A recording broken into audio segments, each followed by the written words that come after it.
C'est en fonction de ça donc on va faire la cartographie. C'est en fonction de ça que votre moteur va plus ou moins bien marcher avant, après. Salut à tous et bienvenue. Aujourd'hui on va parler du remplissage. Allez, c'est parti.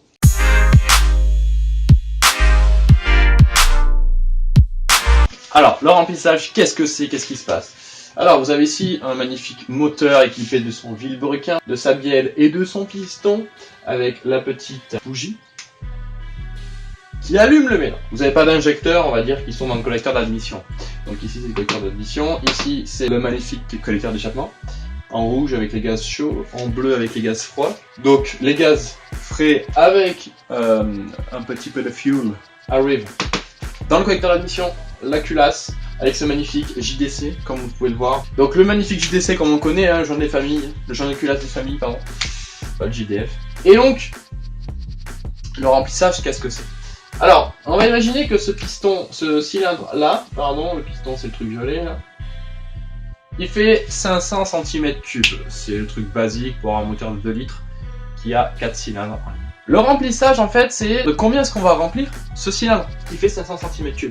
Parce que oui, on ne remplit pas toujours de 500 cm3 ce machin. Alors déjà dans un moteur turbo, il peut rentrer, s'il marche à un bar, jusqu'à 1000 cm3. Donc c'est-à-dire 1 litre. Un moteur à 1 bar, ça tourne au final maximum à 1 litre par cylindre. Maximum. Parce que c'est pas parce qu'il y a un bar ici que le truc il se remplit à fond. C'est d'où l'intérêt du mot remplissage. Donc on va voir quand ça se remplit et quand ça se remplit pas. Par rapport à une vidéo précédente que j'ai fait concernant donc un petit peu le remplissage des arbres à cam et tout, c'est sur les lignes d'échappement. Ok, la première vidéo des lignes d'échappement. En fait, je vous ai parlé du fait qu'un moteur, il est conçu pour un régime moteur particulier, un nombre de tours minutes particulier. Ok, c'est en fait la courbe de couple maximale. Et donc, si vous voulez, si on trace juste ici les tours min d'un moteur, les tours minutes, en fait, si on trace en fonction là le couple, on va avoir un truc peut-être comme ça, voilà. Et bien ici, c'est la tranche entre, disons, pour un moteur essence, 3000 et 3500. Voilà, c'est là où il marche le mieux. C'est là où on a le couple max. Ok, peut-être un petit peu plus à gauche, mais bon. Passons. Et donc c'est là en fait où on a le remplissage maximum. C'est là le couple. Le couple, c'est sur une explosion. Ok. Combien est-ce que on a d'air qui rentre? Donc quand le remplissage est maximum, on appelle ça aussi le volumetric efficiency, c'est-à-dire l'efficience volumétrique, pour ceux qui sont bilingues. Combien il y a d'air qui rentre sur les 500 cm3 qui est censé rentrer au maximum à un bar, bien sûr. Oui, quand je dis au fait qu'il y avait 1 litre qui rentrait dans le cylindre de 500 cm3, en fait il y a 500 cm3 qui rentrent, mais il y a l'équivalent d'un litre si on le mettait à pression atmosphérique, c'est-à-dire à un bar. Parce que là, vu qu'il y a un bar de surpression, il y a 2 bars en fait, et 500 cm3 à 2 bars de pression, ça fait environ 1 litre à 1 bar de pression. Donc cette courbe de couple est en fait l'image du remplissage. C'est-à-dire que plus le couple augmente, plus le remplissage augmente. Et donc le remplissage c'est quoi? C'est un coefficient par exemple de 0,8. Et donc si on fait 0,8 fois 500 cm3, on obtient le nombre de centimètres cubes qui est rentré dans chaque cylindre, dans ce cylindre particulier. Et donc ce remplissage va changer en fonction, si vous voulez, des caractéristiques du moteur. On peut les changer, les modifier. Et justement c'est en fonction de ça donc on va faire la cartographie.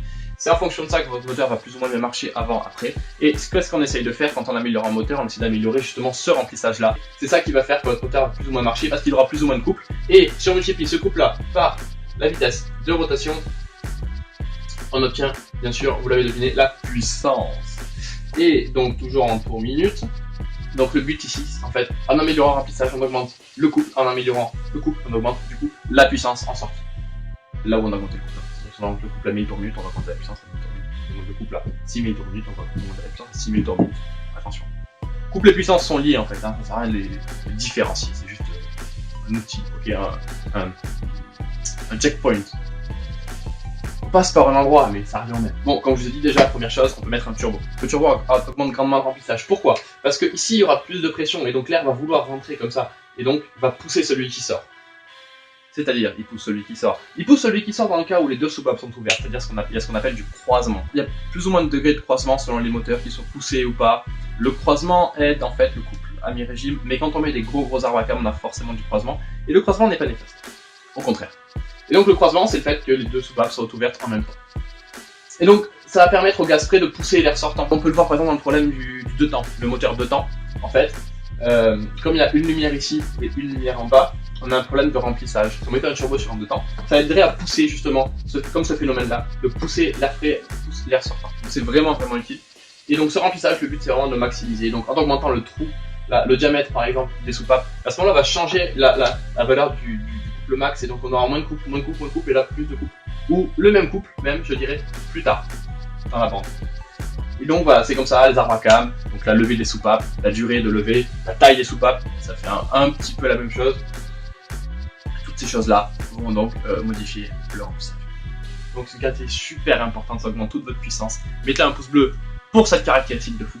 Bye bye, on se dit à plus pour la prochaine vidéo les gars. Salut, activez du gré.